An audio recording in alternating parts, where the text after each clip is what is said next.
رسول کریم صلی اللہ علیہ وسلم نے حکم دیا کہ خندق کے اس مقام پر مستقل پہرے کا انتظام کر دیا جائے کیونکہ وہاں سے خندق پھلانگی جا سکتی تھی۔ دوسرے دن خالد اپنے گھوڑ سوار دستے میں سے چند ایک جانباز سوار منتخب کر کے خندق عبور کرنے کو چل پڑا۔ خالد رک جاؤ، ابو سفیان نے اسے کہا، کیا تم نے کل اکرمہ کے سواروں کا انجام نہیں دیکھا؟ اب مسلمانوں نے وہاں پہرے کا اور زیادہ مضبوط انتظام کر دیا ہوگا۔ کیا یہ بہتر نہیں کہ لڑے بغیر واپس جانے کے بجائے تم میری لاش میرے گھوڑے پر رکھ کر مکہ لے جاؤ؟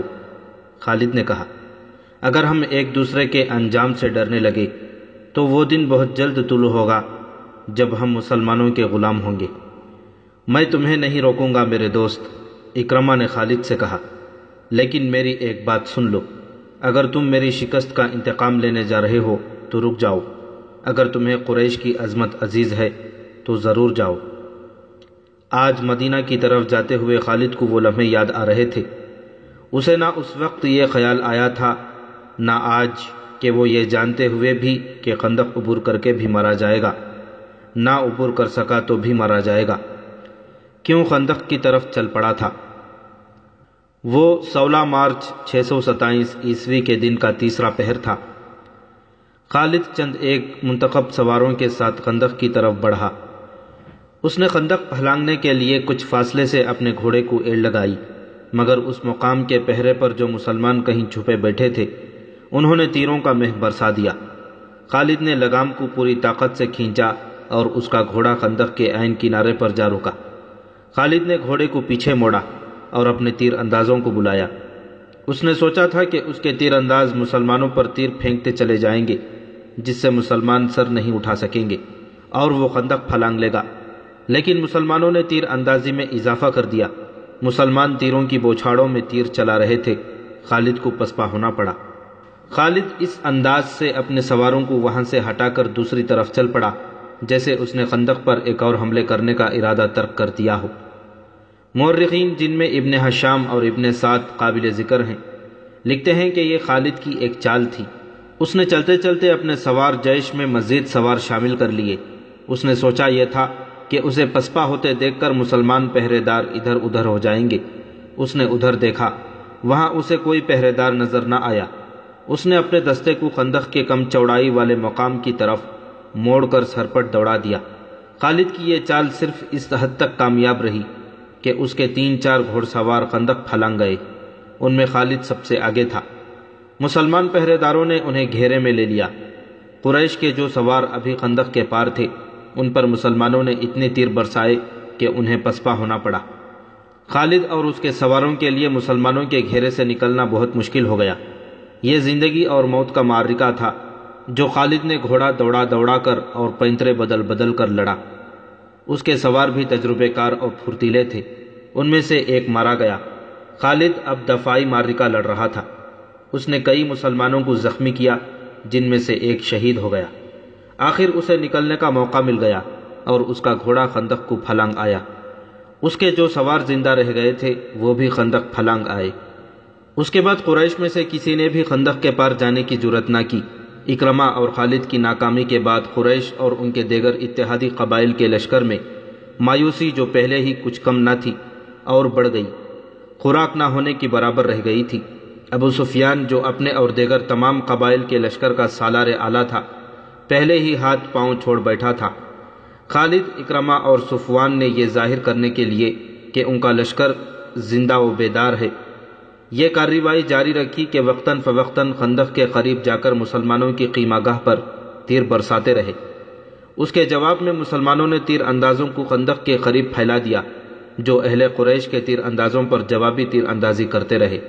تیروں کے تبادلے کا یہ سلسلہ صرف ایک دن صبح سے شام تک چلا۔ اہل قریش اور غطفان اور دیگر قبائل جس محمد صلی اللہ علیہ وسلم کو شکست دینے آئے تھے وہ محمد صلی اللہ علیہ وسلم کسی ملک کے بادشاہ نہیں تھے، وہ خدا کے رسول تھے۔ خدا نے انہیں ایک عظیم پیغام دے کر رسالت عطا کی تھی۔ آپ صلی اللہ علیہ وسلم نے خدا سے مدد مانگی تھی۔ خدا اپنے رسول کو کیسے مایوس کرتا؟ اس کے علاوہ مدینہ کے اندر مسلمانوں کی عورتیں اور بچے دن رات اپنی کامیابی اور نجات کی دعائیں مانگتے رہتے تھے۔ یہ دعائیں رائے گاں کیسے جاتی۔ 18 مارچ 627 عیسوی بروز منگل مدینہ کی فضا خاموش ہو گئی۔ سردی خاصی تھی، ہوا بند ہو گئی، موسم خوشگوار ہو گیا، لیکن یہ طوفان سے پہلے کی خاموشی تھی۔ اچانک آندھی آ گئی جو اس قدر تیز و تند تھی کہ خیمے اڑنے لگے۔ جھکڑ بڑے ہی سرد تھے۔ آندھی کی تندی اور اس کی چیخوں سے گھوڑے اور اونٹ بھی گھبرا گئے اور رسیاں تڑوانے لگے۔ مسلمانوں کی اجتماع گاہ سلا کی پہاڑی کی اوٹ میں تھی، اس لیے آندھی انہیں اتنا پریشان نہیں کر رہی تھی جتنا مکے کے لشکر کو۔ قریش کھلے میدان میں تھے، آندھی ان کا سامان اڑا رہی تھی۔ خیمے اڑ گئے یا لپیٹ دیے گئے تھے۔ لشکر کے سردار اور سپاہی اپنے اوپر ہر وہ کپڑا ڈال کر بیٹھ گئے تھے جو ان کے پاس تھا۔ ان کے لیے یہ آندھی خدا کا قہر بن گئی تھی۔ اس کی چیخوں میں قہر اور غضب تھا۔ ابو سفیان برداشت نہ کر سکا۔ وہ اٹھا، اسے اپنا گھوڑا نظر نہ آیا۔ قریب ہی ایک اونٹ بیٹھا تھا۔ ابو سفیان اونٹ پر چڑھ بیٹھا اور اسے اٹھایا۔ مورخ ابن ہشام کی تحریر کے مطابق ابو سفیان بلند آواز سے چلانے لگا، اے اہل قریش، اے اہل غطفان، کعب بن اسد نے ہمیں دھوکہ دیا ہے۔ آندھی ہمارا بہت نقصان کر چکی ہے، اب یہاں ٹھہرنا بہت خطرناک ہے۔ مکے کو کوچ کرو، میں جا رہا ہوں، میں جا رہا ہوں۔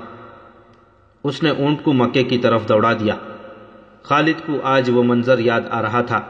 تمام لشکر جسے مکہ سے مدینے کی طرف کوچ کرتے دیکھ کر اس کا سینہ فخر سے پھیل گیا اور سر اونچا ہو گیا تھا۔ ابو سفیان کے پیچھے پیچھے ڈری ہوئی بھیڑوں کی طرح جا رہا تھا۔ خالد اور عمرو بن العاص نے اپنے طور پر سوچا تھا کہ ہو سکتا ہے مسلمان عقب سے حملہ کر دیں، چنانچہ انہوں نے اپنے سوار دستوں کو اپنے قابو میں رکھ کر لشکر کے عقب میں رکھا تھا۔ ابو سفیان نے ایسے حفاظتی انتظام سوچی ہی نہیں تھی۔ اس پسپا ہوتے لشکر میں وہ آدمی نہیں تھے جو مارے گئے تھے، اور اس لشکر میں نعیم رضی اللہ تعالیٰ عنہ بن مسعود بھی نہیں تھے۔ قریش کا لشکر چلا تو نعیم رضی اللہ تعالیٰ عنہ آندھی سے فائدہ اٹھاتے ہوئے خندق میں اتر گئے اور رسول کریم صلی اللہ علیہ وسلم کے پاس پہنچ گئے۔ آج خالد مدینے کی طرف اسی راستے پر جا رہا تھا جس راستے سے اس کا لشکر ناکام واپس گیا تھا۔ اسے شیخین کی پہاڑی نظر آنے لگی تھی۔ آندھی نے تاریخ اسلام کا رخ موڑ دیا۔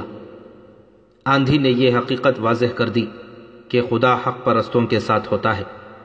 رسول خدا صلی اللہ علیہ وسلم کے دشمنوں کی پسپائی تنکوں کی مانند تھی جو آندھی میں اڑ جاتے ہیں اور انہیں ایک دوسرے کی خبر نہیں ہوتی۔ خالد کو یہ پریشانی لاحق تھی کہ مسلمان تعاقب کریں گے، لیکن مسلمانوں نے تعاقب کی سوچی ہی نہیں تھی۔ اس آندھی میں تعاقب اور لڑائی مسلمانوں کے خلاف بھی جا سکتی تھی۔ جس دشمن کو خدا نے بھگا دیا تھا اس کے پیچھے جانا دانشمندی نہیں تھی۔ البتہ رسول اللہ صلی اللہ علیہ وسلم کے حکم سے چند ایک آدمیوں کو بلندیوں پر کھڑا کر دیا گیا تھا کہ وہ دشمن پر نظر رکھیں، ایسا نہ ہو کہ دشمن کہیں دور جا کر رک جائے اور منظم ہو کر واپس آ جائے۔ آندھی اتنی مٹی اور ریت اڑا رہی تھی کہ تھوڑی دور تک بھی کچھ نظر نہیں آتا تھا۔ بہت دیر بعد 3-4 مسلمان گھوڑ سوار اس جگہ سے خندق پھلانگ گئے جہاں سے اکرمہ اور خالد کے گھوڑوں نے خندق پھلانگی تھی۔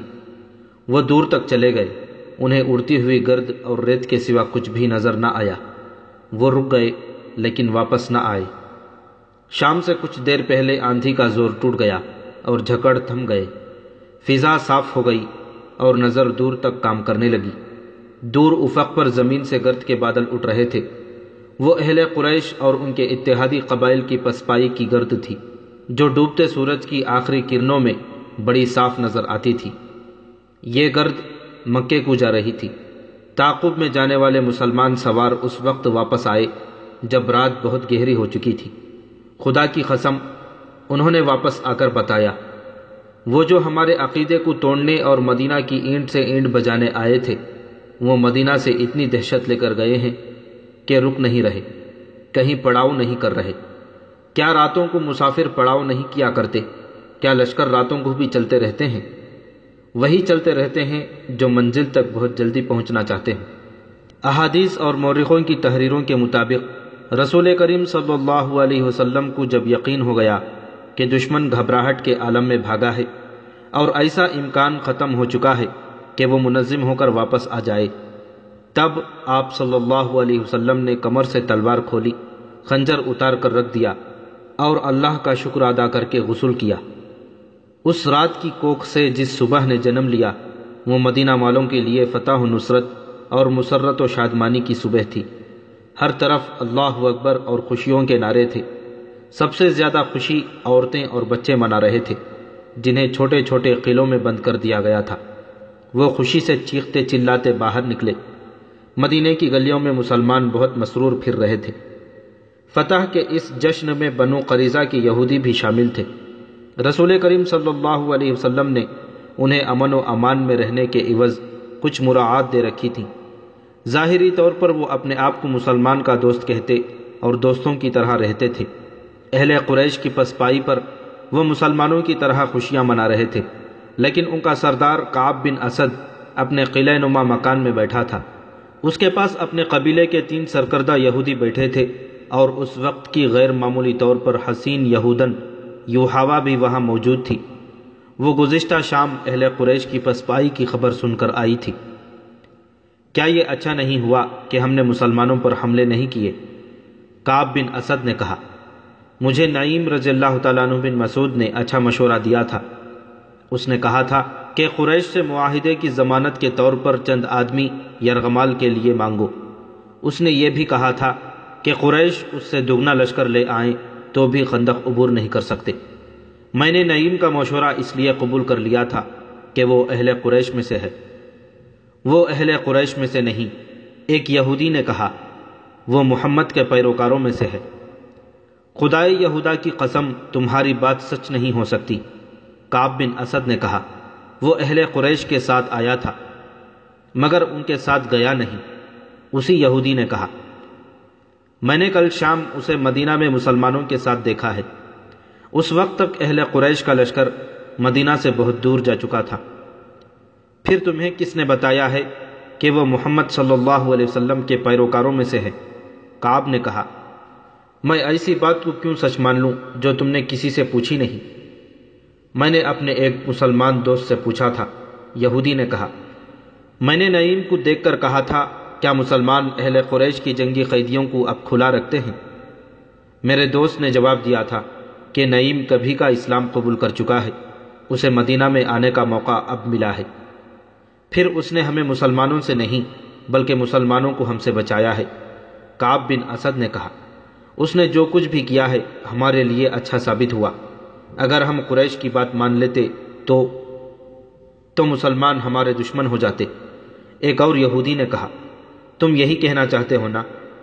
کعب، مسلمان پھر بھی ہمارے دشمن ہیں۔ ہمیں محمد صلی اللہ علیہ وسلم کے نئے مذہب کو یہیں پر ختم کرنا ہے، ورنہ محمد صلی اللہ علیہ وسلم ہمیں ختم کرا دے گا۔ کیا تم دیکھ نہیں رہے کہ یہ مذہب جسے یہ لوگ اسلام کہتے ہیں کتنی تیزی سے مقبول ہوتا جا رہا ہے؟ تیسرے یہودی نے، جو معمر تھا، کہا، ہمیں اس کے آگے بند باندھنا ہے، اسے روکنا ہے۔ لیکن کیسے؟ کعب بن اسد نے پوچھا۔ قتل، معمر یہودی نے کہا، محمد کا قتل، نعوذ باللہ۔ ایسی جرأت کون کرے گا؟ کعب بن اسد نے کہا، تم کہو گے کہ وہ ایک یہودی ہوگا؟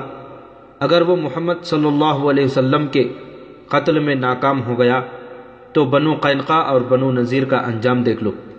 مسلمانوں نے انہیں جس طرح قتل کیا ہے اور ان میں سے زندہ بچ رہنے والے جس طرح دور دراز کے ملکوں کو بھاگ گئے ہیں وہ نہ بھولو۔ خدائے یہودا کی قسم، معمر یہودی نے کہا، میری عقل تم سے زیادہ کام نہیں کرتی تو تم سے کم بھی نہیں۔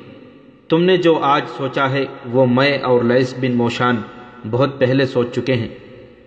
کیا یہودی محمد صلی اللہ علیہ وسلم کو قتل کرنے نہیں جائے گا؟ کوئی یہودی محمد کو قتل کرنے نہیں جائے گا۔ پھر وہ کون ہوگا؟ وہ قبیلہ قریش کا ایک آدمی ہوگا۔ بوڑھے یہودی نے جواب دیا۔ لیث بن موشان نے اسے تیار کر لیا ہے۔ میرا خیال ہے کہ اب وقت آ گیا ہے یہ کام کر دیا جائے۔ اگر تم لوگ بھول نہیں گئے کہ میں بنو قریظہ کا سردار ہوں تو میں اس کام کی اجازت کیسے دے سکتا ہوں جو مجھے معلوم ہی نہ ہو کہ کیسے کیا جائے؟ کعب بن اسد نے کہا، اور مجھے کون بتائے گا کہ اس آدمی کو اتنے خطرناک کام کے لیے کیسے تیار کر لیا گیا ہے؟ کیا اسے ابو سفیان نے تیار کیا ہے؟ خالد بن ولید نے تیار کیا ہے؟ سنو کعب، بوڑھے یہودی نے کہا، اور یہودی حسینہ یوحاوا کی طرف دیکھا۔ میں یہ بات لیث بن موشان کی موجودگی میں سناؤں تو کیا اچھا نہ ہوگا؟ یوحاوا نے کہا، اس بات میں اس بزرگ کا عمل دخل زیادہ ہے، ہم اس بوڑھے جادوگر کو کہاں سے بلائیں؟ کعب بن اسد نے کہا، ہم تم پر اعتبار کرتے ہیں۔ وہ یہی ہے، بوڑھے یہودی نے کہا، ہم اسے ساتھ لائے ہیں، اور ہم اسے بھی ساتھ لائے ہیں جو محمد صلی اللہ علیہ وسلم کو قتل کرے گا۔ اب ہم انتظار نہیں کر سکتے۔ ہم سب کو امید تھی کہ قریش، غطفان اور ان کے دوست قبائل اسلام کا نام و نشان مٹا دیں گے، مگر ہر میدان میں انہوں نے شکست کھائی۔ ہم نے انہیں مدینہ پر حملے کے لیے اکسایا تھا، وہ یہاں سے بھی بھاگ نکلے۔ خدائے یہودا کی قسم، کعب، تم نے مسلمانوں پر عقب سے حملہ نہ کر کے بہت برا کیا ہے۔ میں اس کی وجہ بتا چکا ہوں، کعب بن اسد نے کہا۔ وجہ صحیح تھی یا غلط؟ معمر یہودی نے کہا، وقت ہاتھ سے نکل گیا ہے، اب ہم قریش کی فتح کا انتظار نہیں کر سکتے۔ اس نے یوحاوا سے کہا، لیث بن موشان کو بلاؤ، دوسرے کو ابھی باہر رکھو۔ یوحاوا کمرے سے نکل گئی، واپس آئی تو اس کے ساتھ لیث بن موشان تھا۔ وہ ایک بوڑھا یہودی تھا جس کی عمر 70 اور 80 برس کے درمیان تھی۔ اس کے سر اور داڑھی کے بال دودھ کی طرح سفید ہو چکے تھے، داڑھی بہت لمبی تھی۔ اس کے چہرے کا رنگ سرخ و سفید تھا۔ اس نے اونٹ کی رنگ کی قبا پہن رکھی تھی۔ اس کے ہاتھ میں لمبا عصا تھا جو اوپر سے سانپ کے پھن کی طرح تراشا ہوا تھا۔ لیث بن موشان کو یہودیوں میں جادوگر کے نام سے شہرت حاصل تھی۔ شعبدہ بازی اور کالے علم میں وہ مہارت رکھتا تھا۔ وہ مکہ اور مدینہ کے درمیان کسی گاؤں کا رہنے والا تھا۔ اس کے متعلق بہت سی روایات مشہور تھیں، جن میں سے ایک یہ تھی کہ وہ مردے کو تھوڑی سی دیر کے لیے زندہ کر سکتا ہے، اور وہ کسی بھی مرد یا عورت کو اپنے تابع کرنے کی طاقت رکھتا تھا۔ یہودی اسے اپنا پیر و مرشد سمجھتے تھے۔ وہ جہان دیدہ اور عالم فاضل تھا۔ وہ کمرے میں داخل ہوا تو سب اس کی تعظیم کو اٹھے، وہ جب بیٹھ گیا تو سب بیٹھ گئے۔ خاندان موشان کی عظمت سے کون واقف نہیں؟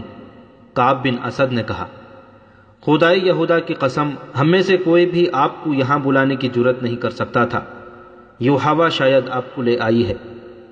میں پیغمبر نہیں، کعب بن اسد، لیث بن موشان نے کہا۔ میں یہ خوبصورت الفاظ سننے کا عادی نہیں، اور تعظیم و احترام کا وقت بھی نہیں۔ کوئی نہ بتلاتا تو بھی مجھے آنا تھا۔ تم لوگ اپنے فرض کی ادائیگی میں بہت وقت ضائع کر چکے ہو۔ تم سے یہ لڑکی اچھی ہے جس نے وہ کام کر دیا ہے جو تمہیں کرنا چاہیے تھا۔ معزز موشان، کعب بن اسد نے کہا، ہم نے ابھی اس انتہائی اقدام کی سوچی نہیں تھی۔ اگر ہم محمد صلی اللہ علیہ وسلم کے قتل جیسا خوفناک ارادہ کرتے بھی تو یوحاوا کو استعمال نہ کرتے۔ ہم اتنی خوبصورت اور ایسی جوان لڑکی کو استعمال نہیں کر سکتے۔ کیوں نہیں کر سکتے؟ لیث بن موشان نے کہا، کیا تم فراموش کر بیٹھے ہو کہ ساری دنیا پر خدائے یہودا کی حاکمیت ہوگی؟ داؤد کے ستارے کی قسم، بنی نوع انسان پر بنی اسرائیل کی حاکمیت قائم کرنے کے لیے ہم سب کو قربانیاں دینی پڑیں گی۔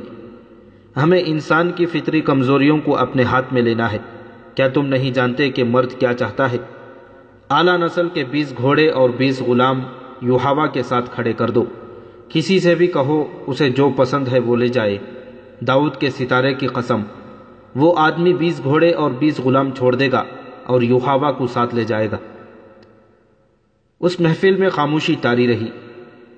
میں دیکھ رہا ہوں کہ تم میری بات نہیں سمجھ سکے، لیث بن موشان نے کہا۔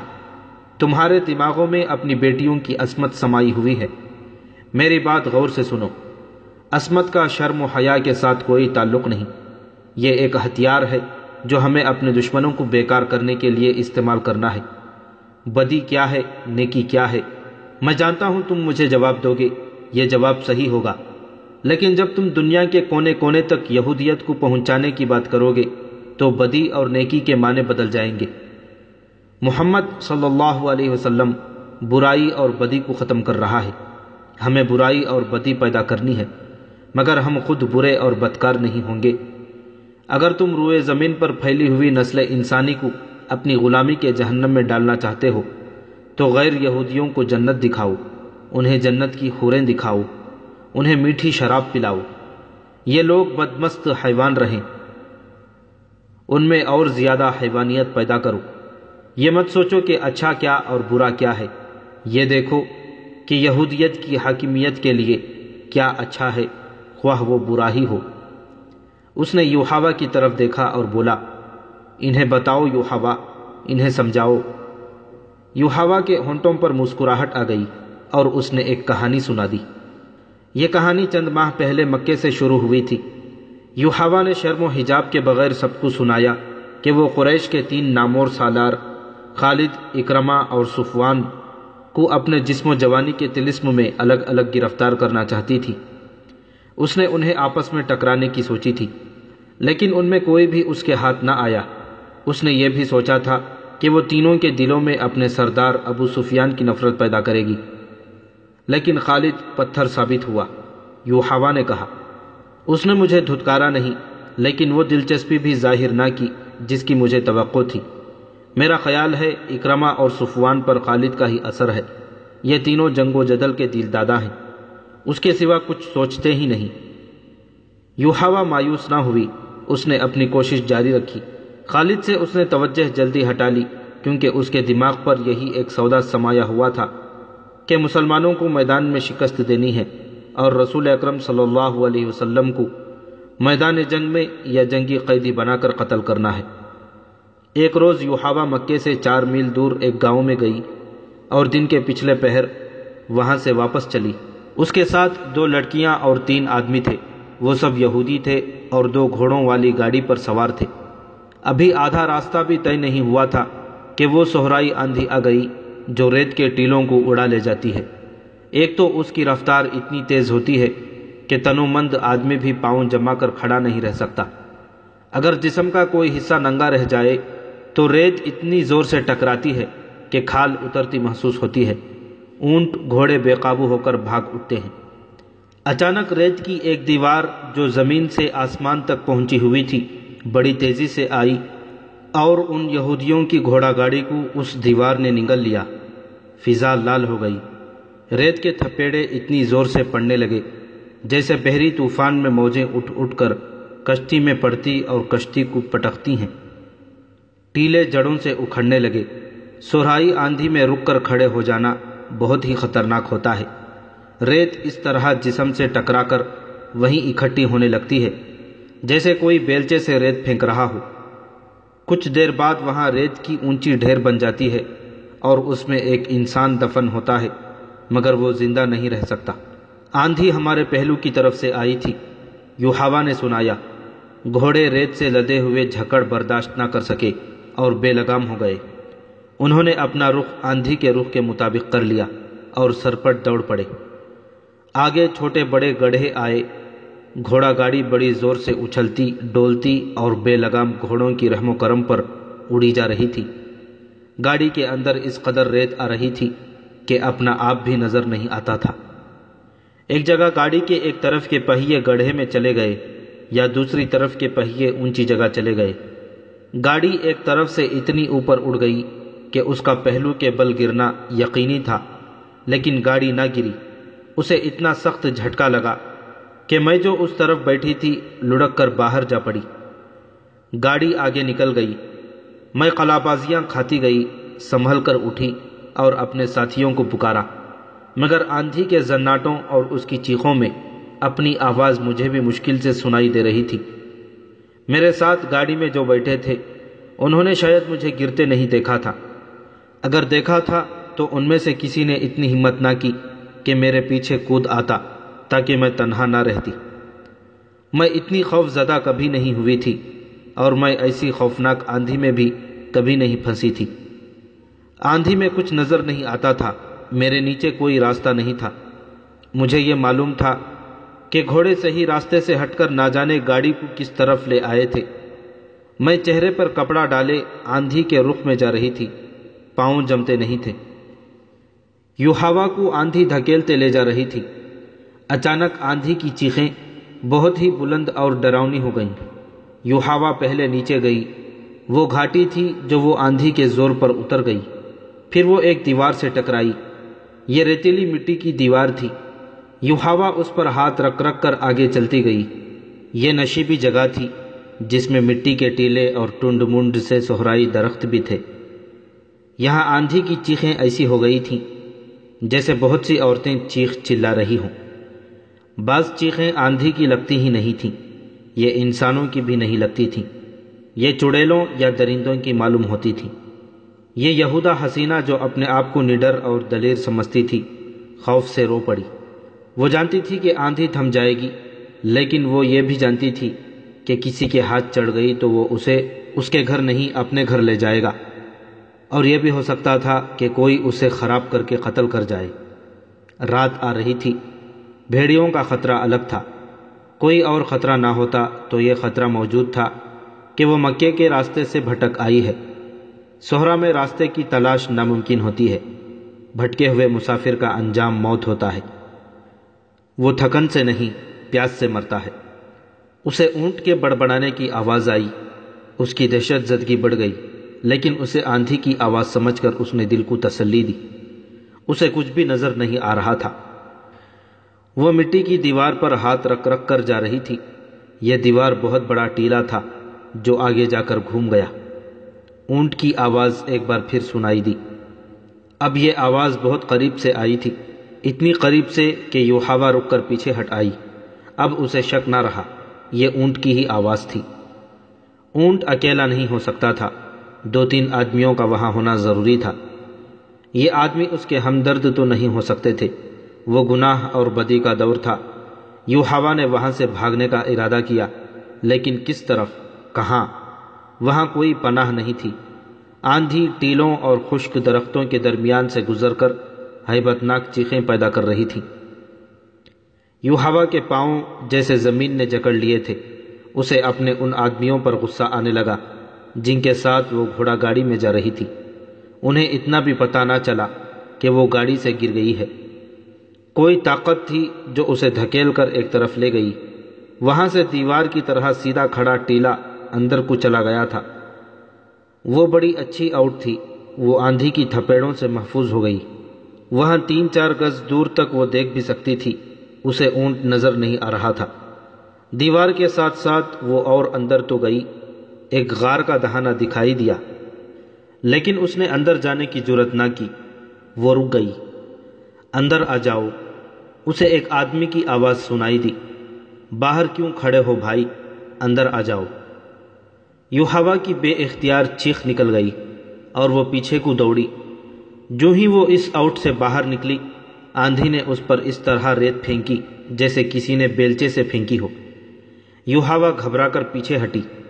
ایک آدمی جو پیچھے سے آیا تھا اس کے سامنے آ کھڑا ہوا۔ اوہ، تم عورت ہو؟ اس آدمی نے پوچھا۔ اکیلی ہو؟ تم اکیلی نہیں ہو سکتی، میرے ساتھ 4 آدمی ہیں۔ یوحوا نے اپنا چہرہ اوڑھنی سے چھپا کر کہا۔ ان کے پاس گھوڑے ہیں، ان کے پاس تلواریں اور برچھیاں ہیں۔ کہاں ہیں وہ؟ اس آدمی نے کہا۔ تم ان سے الگ ہو کر ادھر کیوں آئی تھی؟ انہیں ادھر لے آؤ، بڑا اچھا غار ہے، ہم سب آسانی سے اس میں بیٹھ سکیں گے۔ یوحوا وہاں سے نہ ہلی۔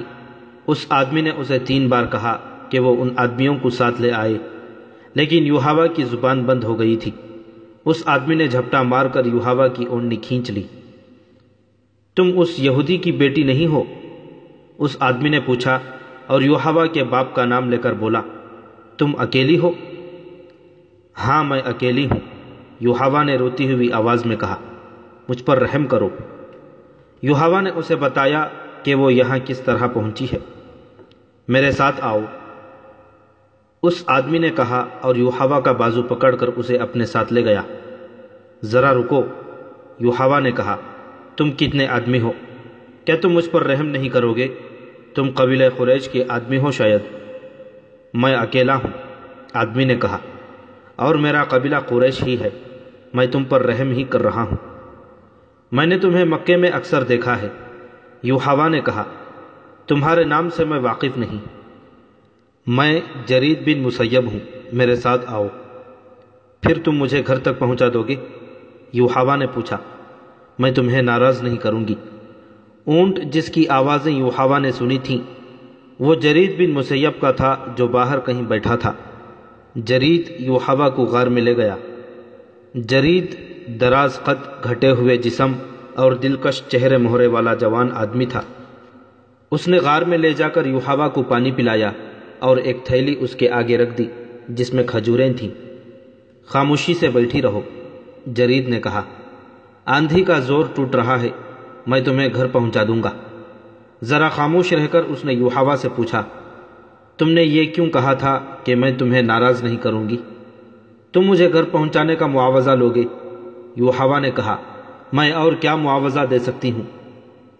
میں کوئی معاوضہ نہیں لوں گا۔ جرید نے کہا، میں ان میں سے نہیں ہوں۔ اگر میں نے تمہیں کسی سے لڑ کر چھینا ہوتا تو تم میرا انعام ہوتی، مگر تم نے مجھ سے رحم مانگا ہے۔ رحم کرنے کا معاوضہ کون لیتا ہے؟ یوحوا اس کے منہ کی طرف دیکھتی رہی۔ جرید بن مسیب لیٹ گیا۔ یوحوا نے اس کے ساتھ کچھ باتیں کی۔ تھوڑی دیر بعد اسے یقین ہو گیا کہ جرید کی نیت میں خرابی نہیں، وہ تو اس کے ساتھ کھل کر بات بھی نہیں کرتا تھا۔ یوحوا پریشان ہو گئی۔ جرید، یوحوا نے پوچھا، کیا میں خوبصورت نہیں؟ کیا تم مجھے پسند نہیں کرتے؟ جرید نے قہقہا لگایا مگر بولا کچھ بھی نہیں۔ تم کیوں ہنسے ہو؟ یوحوا نے پوچھا۔ میں تمہاری ہنسی سے ڈر گئی ہوں۔ خدا کی قسم تم بہت خوبصورت ہو، جرید نے کہا۔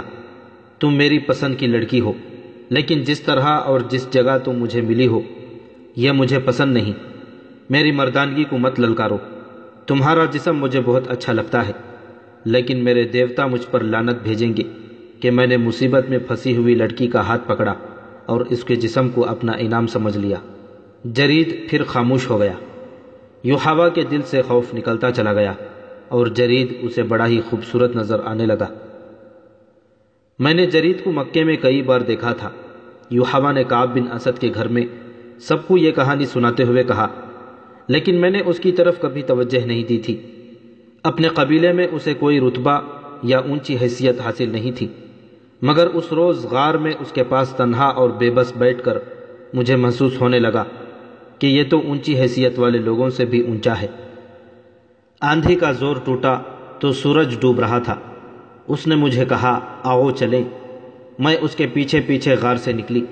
کچھ دور اس کا اونٹ ٹیلے کے ساتھ لگا بیٹھا تھا۔ وہ اونٹ پر بیٹھا اور مجھے اپنے پیچھے بٹھا لیا۔ اس کے اشارے پر اونٹ اٹھا اور چل پڑا۔ گرد و غبار صاف ہو گیا تھا۔ میں نے وہ جگہ دیکھی، وہ بڑی ہی ڈراؤنی جگہ تھی۔ میں نے اس جگہ کے متعلق کچھ پر اسرار باتیں سنی تھیں۔ آندھی میں تو میں دیکھ نہیں سکتی تھی کہ یہ کون سی جگہ ہے۔ آندھی کے بعد دیکھا تو میرے رونگٹے کھڑے ہو گئے۔ بعض ٹیلے انسانوں کی طرح تھے، ان کا رنگ بھی ڈراؤنی تھا۔ میں شتر سواری جانتی ہوں، اونٹ کو دوڑا سکتی ہوں، لیکن اس شام جرید کے پیچھے اونٹ پر بیٹھے ہوئے میں ڈرنے لگی کہ میں گر پڑوں گی۔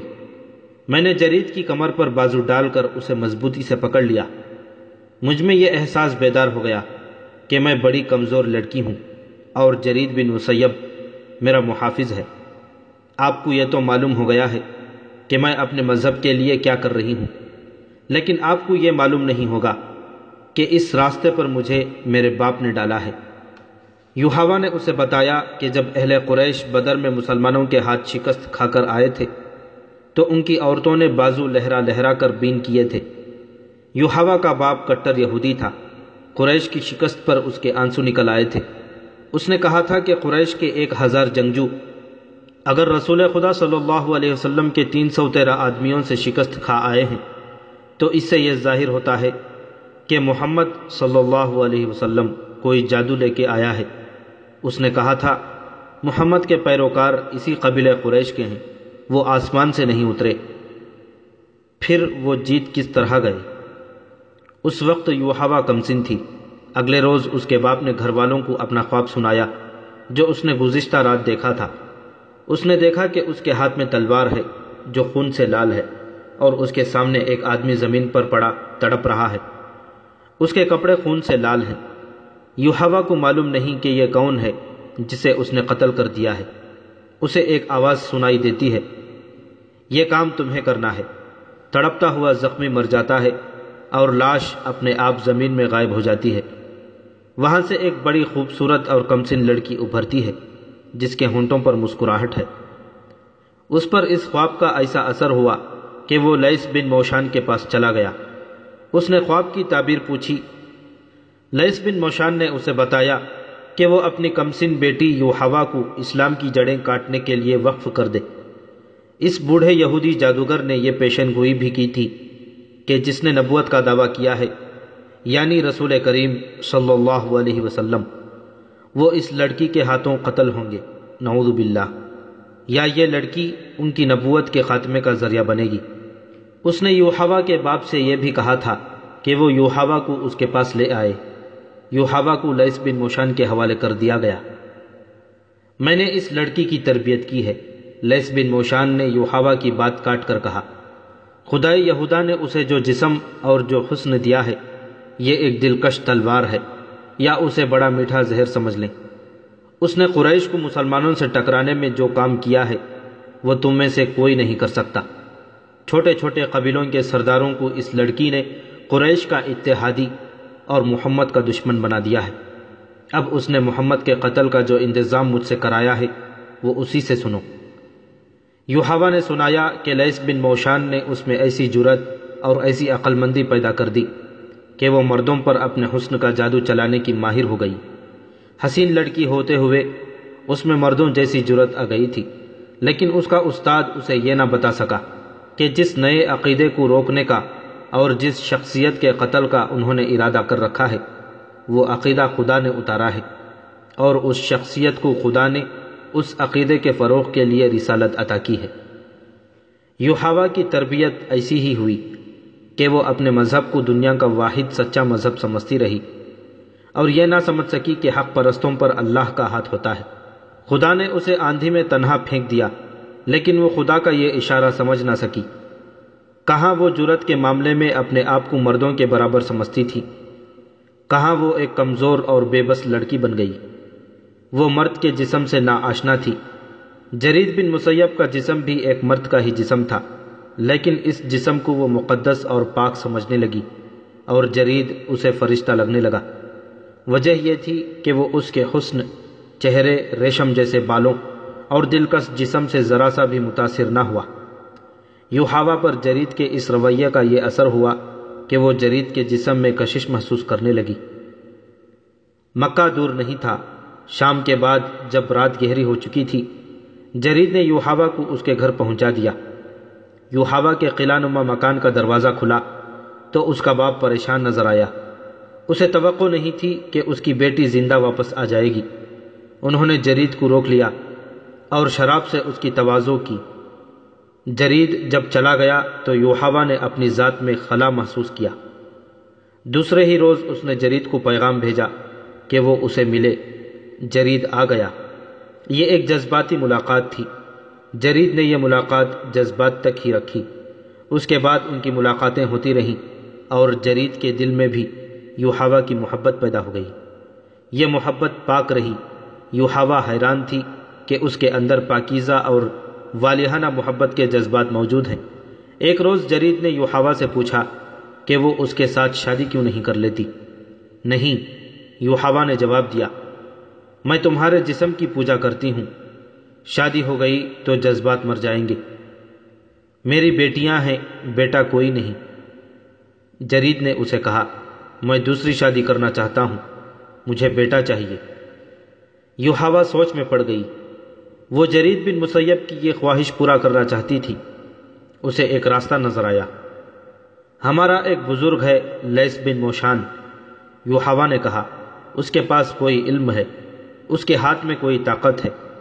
مجھے امید ہے کہ وہ اپنے علم اور عمل کے زور سے تمہیں اسی بیوی سے بیٹا دے گا۔ تم میرے ساتھ چلو، وہ میرا اتالیق ہے۔ جرید اس کے ساتھ لیث بن موشان کے پاس جانے کے لیے تیار ہو گیا۔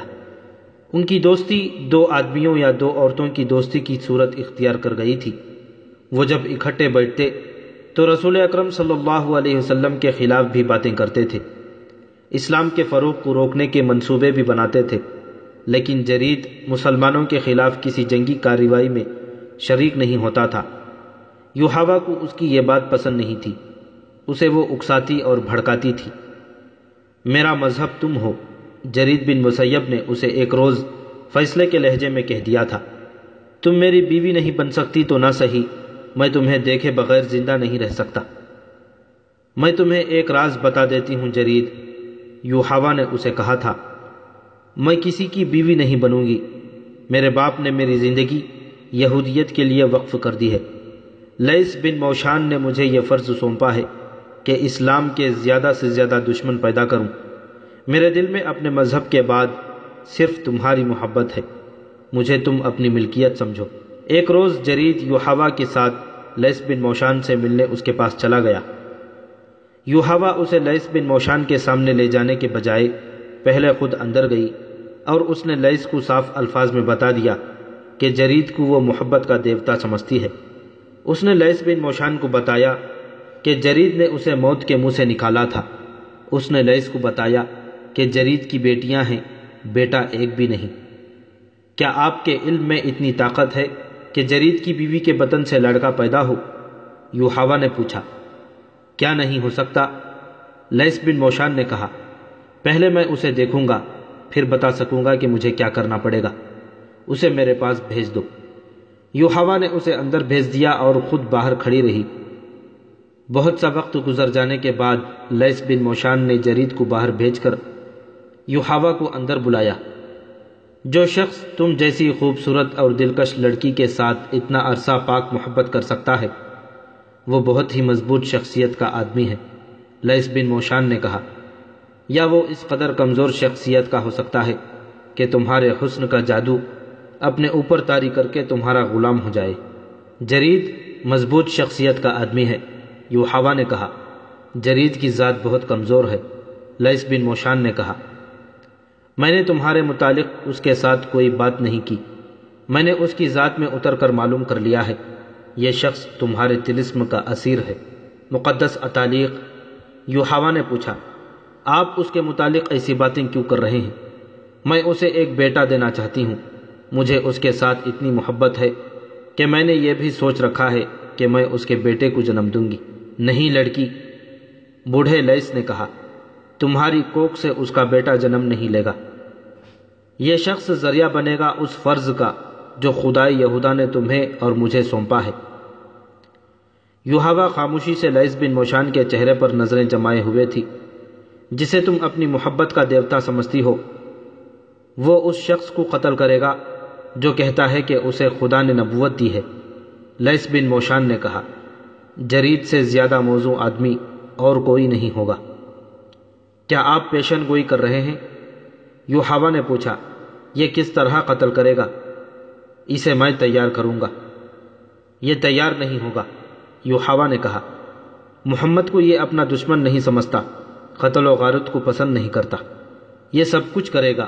بوڑھے لیث نے کہا، اس کے ذہن پر میرا قبضہ ہوگا، تم میرے ساتھ ہوگی، 3 روز تک یہ سورج کی روشنی نہیں دیکھ سکے گا۔ جب ہم اسے باہر نکالیں گے تو یہ ایک ہی بات کرے گا، کہاں ہے خدا کا نبی؟ وہ ہم میں سے ہے، میں اسے زندہ نہیں رہنے دوں گا۔ مقدس باپ، یوحوا نے رندائی ہوئی آواز میں التجا کی، جرید مارا جائے گا، یہ واحد شخص ہے، خدائے یہودا سے بڑھ کر محبت کے لائق کوئی نہیں۔ لیث بن موشان نے کہا، تمہیں یہ قربانی دینی ہوگی، جرید اب مکے کو واپس نہیں جائے گا۔